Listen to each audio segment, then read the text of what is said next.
A Sé de Braga é um dos mais antigos templos românicos da Europa. Do final do século XI, a Sé de Braga nasceu 54 anos antes da fundação de Portugal, no grande arranque da Reconquista. Por isso se diz mais velho que a Sé de Braga.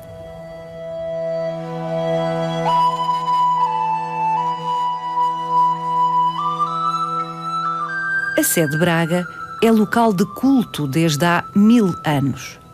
Missa todos os dias, ininterruptamente, desde há 1000 anos.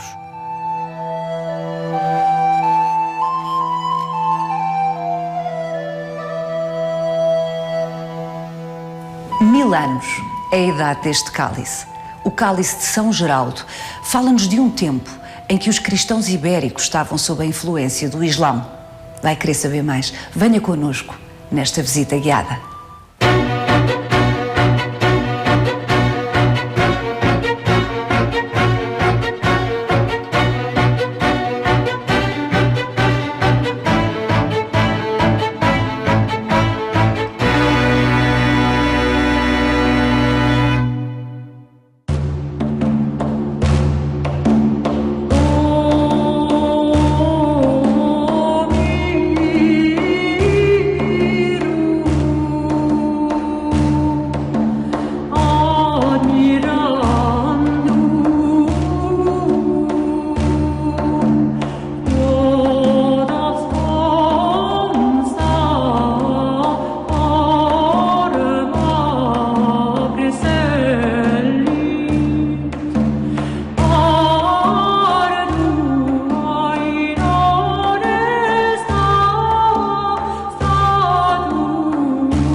O que é que esta peça tem de tão excepcional? É a mais antiga peça de ourivesaria destinada ao culto executada em solo português, porque ainda não temos Portugal, estamos a 170 anos da formação de Portugal, como nós o entendemos.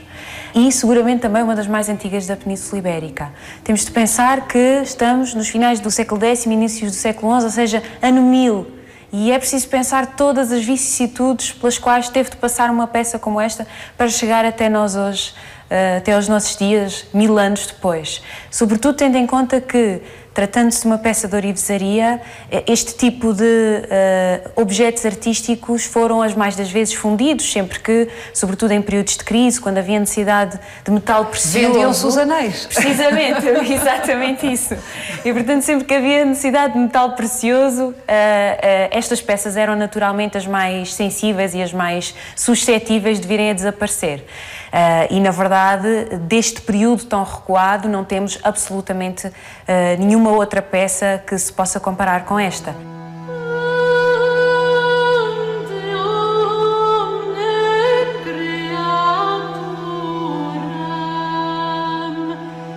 Os mais antigos cálices conservados em Portugal, como o cálice de Dom Gueda Mendes, que se encontra no Museu Nacional Machado de Castro, ou o cálice de Dona Dulce, que está no Museu Nacional de Arte Antiga, datam já da segunda metade do século XII, ou seja, peças produzidas 150 a 200 anos depois desta. Quando se fala século X, século XI, é uma bruma, não é?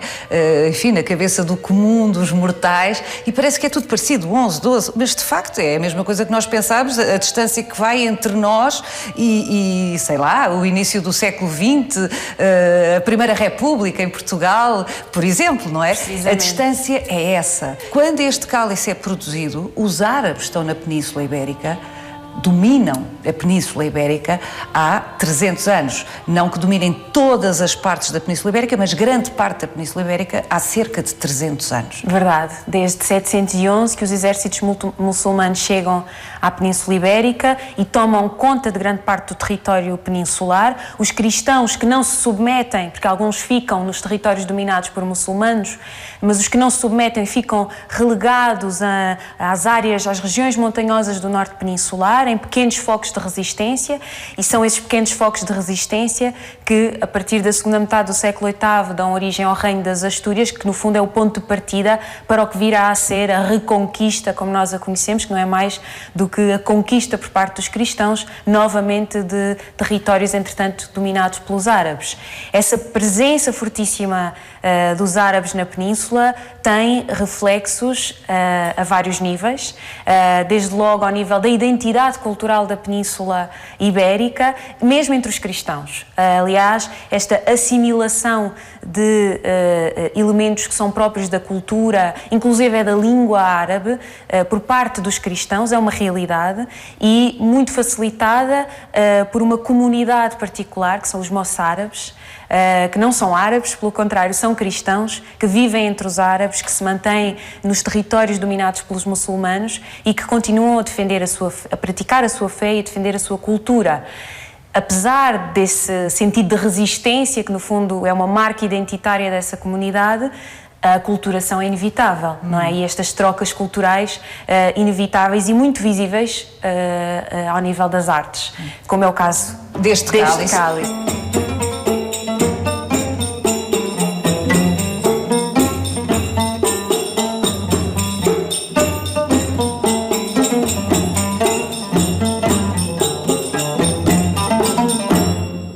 É impossível explicar absolutamente todas as condições históricas que envolvem esta encomenda, mas felizmente na base do cálice temos uma inscrição que nos fala de duas personagens que são os antigos detentores desta peça e, portanto, os seus encomendadores, e que são os condes Mendo Gonçalves e Dona Toda.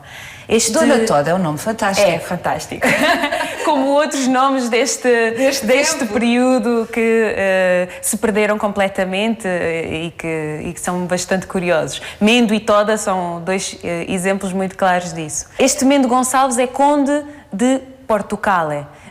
Nos finais do século X, precisamente, como estava a dizer, entre cerca de 997 e 1008, portanto, passando este ano 1000, que é um marco psicológico e histórico fundamental, é um período de grandes convulsões em toda a Europa e também no território da Península, um período de grande mudança, de verdadeiro arranque da cristandade ocidental, como diz o Jacques Le Goff. O conde Mendo encomendou, enfim, como lhe competia, sendo da alta aristocracia, uma peça especial para beber às refeições, é isto? É isto.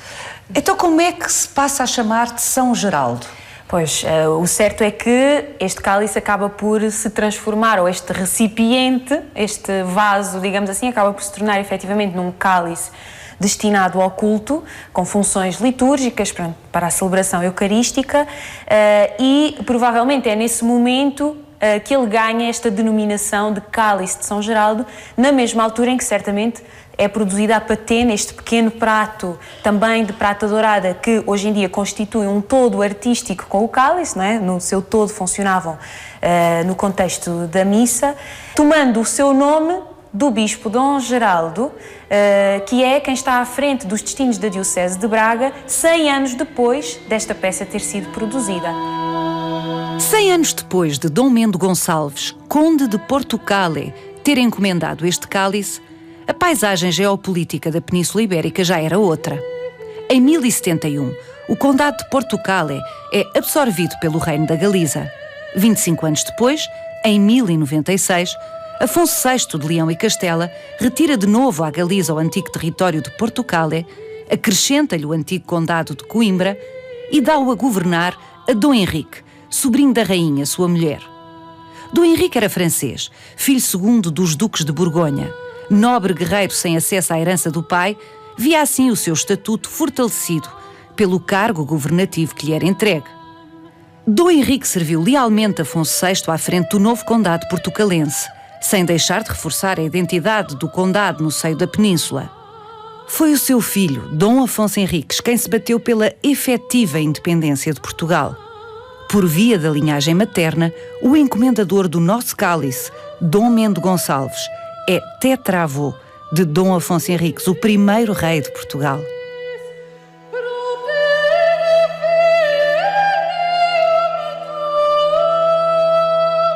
E, entretanto, o que faz aqui aquele cofre?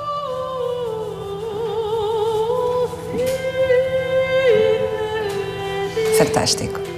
Este cofre é produzido em marfim, tem todo um tipo de trabalho muito minucioso, muito pormenorizado e uma estética, para além da inscrição em redor da tampa, que são claramente desse mundo islâmico de que nós estávamos a falar, dessa estética islâmica, e por essa razão tem sido considerado uma peça produzida numa oficina de Córdoba. Está datado da mesma época do cálice, portanto estamos a falar dos primeiros anos a seguir ao ano 1000, mas também não é de crer que desde a origem formasse um conjunto com o cálice. Aqui é uma coincidência histórica de reunião das duas peças, que no fundo se tornam ambas testemunho deste convívio entre cristãos e muçulmanos. Porquê é que um conde cristão, numa das poucas bolsas, à época, de resistência à presença massiva do Islão na Península Ibérica, encomenda, ainda que para seu uso civil, para beber o seu vinho às refeições, encomenda uma peça decorada com motivos e com a técnica e a estética islâmica?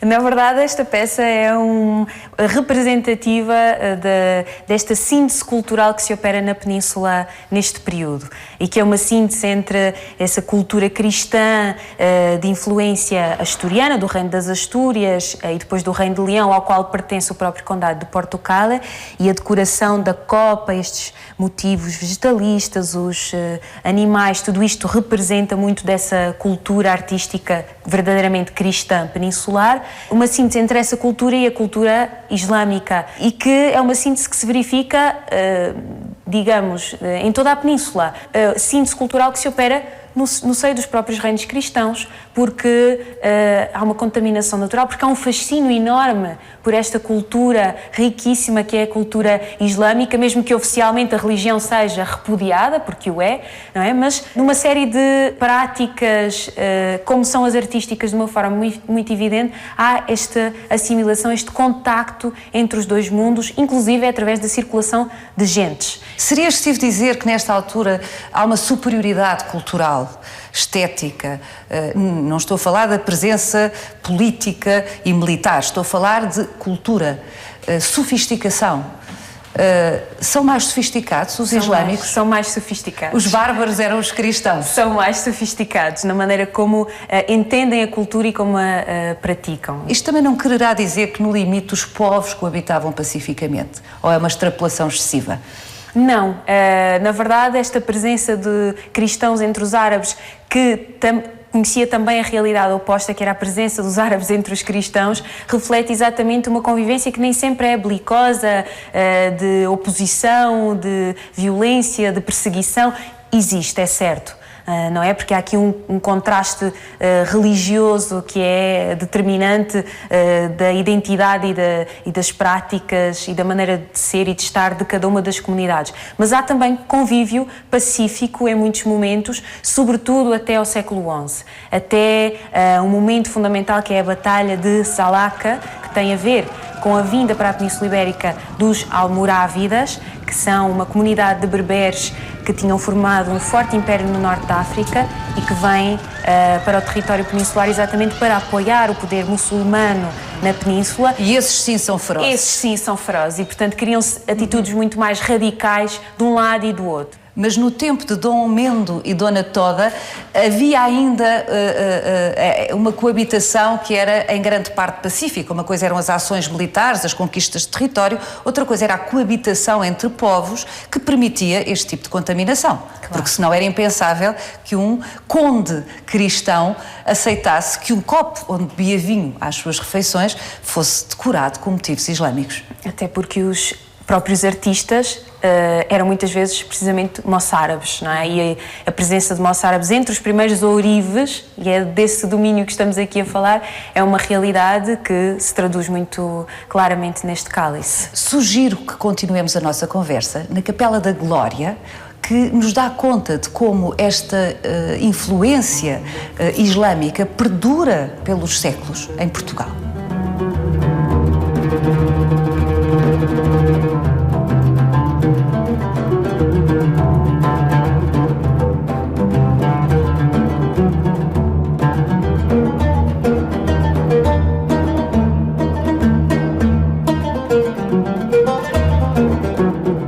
A Capela da Glória é do século XIV, a estrutura, mas estes frescos são do século XVI.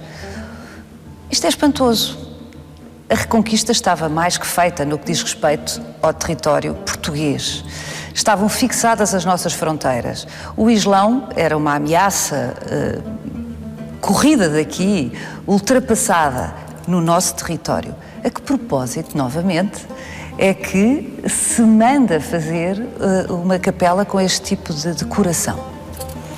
Na verdade, aquela síntese cultural de que estávamos a falar a propósito do cálice e a propósito do ano 1000, não é? Entre uma estética cristã e uma estética muçulmana, um encontro entre duas culturas, é o ponto de partida de uma presença, de uma miscigenação, de uma síntese cultural que vai ser uma realidade da arte portuguesa ao longo de toda a Idade Média e que precisamente ressurge de uma forma muito evidente, muito visível, verificando-se que em programas perfeitamente cristãos, em estruturas perfeitamente cristãs, de contexto cristão evidente, como é o caso desta capela, apareçam elementos que são claramente herdados dessa estética muçulmana que, como se percebe, nunca verdadeiramente desapareceu. Era qualquer coisa de latente na sensibilidade artística do território português e que, no reinado de Dom Manuel, vai ser reassumida em pleno.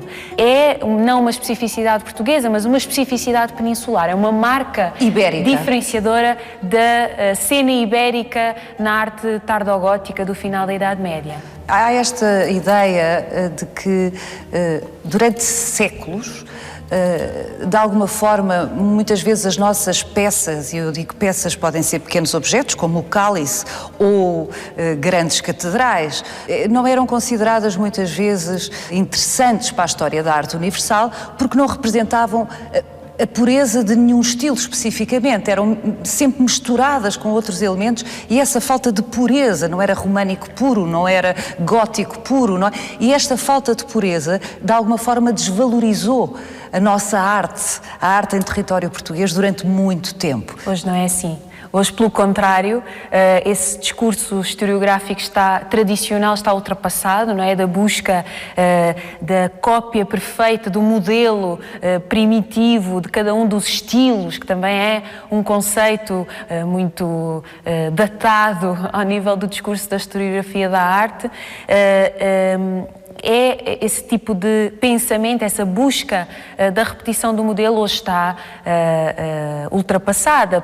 Pelo contrário, como dizia, o que se tem mais valorizado são, por um lado, os momentos de transição, mas também as expressões artísticas que, tendo raiz no modelo, o desvirtuam, lhe acrescentam criatividade. As singularidades, as exceções, exatamente, as especificidades. Portanto, aquilo que as zonas cinzentas. Aliás, a Sé de Braga poderia ser uma espécie de síntese, também ela, da história da arte portuguesa, porque foi tão intervencionada ao longo dos séculos, por tantas escolas, por tantas correntes artísticas, que tem presença de todas as modas na arte ao longo dos séculos. É isto. É um lugar histórico e é um lugar fundamental de afirmação do poder religioso no território português e de afirmação do próprio território enquanto entidade política autónoma que virá depois dar origem ao Reino de Portugal. E, portanto, é uma tentação para todos os reis, claro, ao longo dos séculos,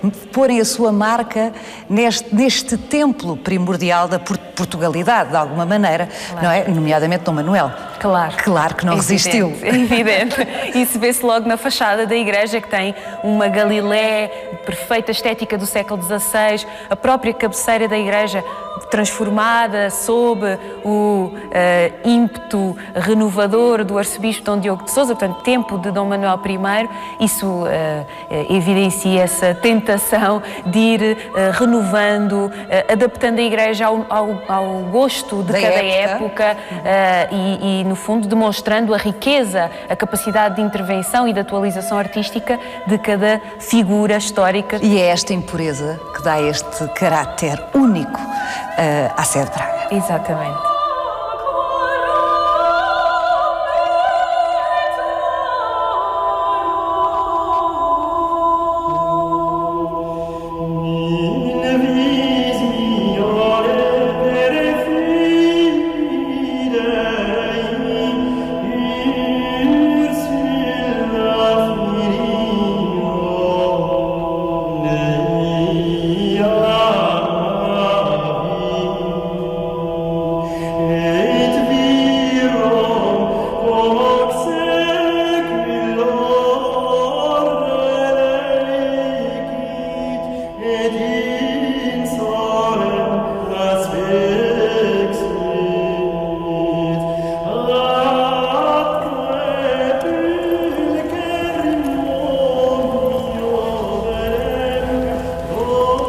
Este portal é original, é das poucas coisas que continuamos a poder ver de finais do século XI, da construção original. Daquilo que se conserva dessa estrutura românica primitiva, uma das primeiras da Europa e, claro, uma das primeiras do atual território português, é, de facto, uma das sobrevivências.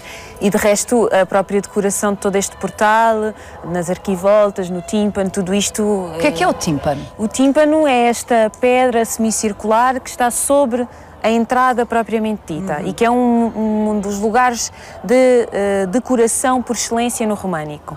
Mas decoração também são aquelas figuras que estão lá em cima e que são muito curiosas, Joana. O que é aquilo? Porque não parece litúrgico. Verdade. Estes elementos designam-se cachorros, que é de si já um nome bastante engraçado.